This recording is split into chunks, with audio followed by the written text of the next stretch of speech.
এক ঝুড়ি ই ফলের ওজন 2.565 কেজি। এরূপ 12টি ঝুড়ির ফলের ওজন কত? তাহলে আমরা লিখতে পারি যে একটি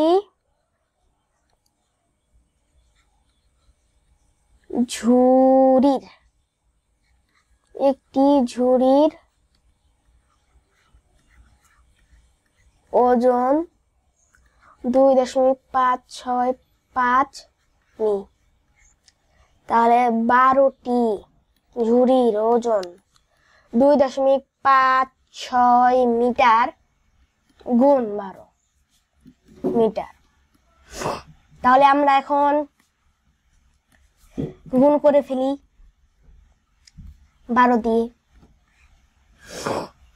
তাহলে 2 5 গুণে 10, 10 শূন্য হাতে আছে 1, 2 6 12 হাতে রেখে 13, 3 হাতে আছে 1, 2 5 গুণে 10 হাতে রেখে 11, 1, তাহলে 2 দ্বিগুণে 4 হাতে রেখে 5, 0।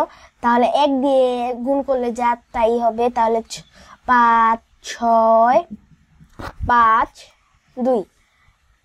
তাহলে আমরা এখন যোগ করে ফেলি 0 5 6 7 8 8 7 5, তাহলে 10 3, তাহলে 1 2 3 1 2 3, তাহলে 30.780 মিটার।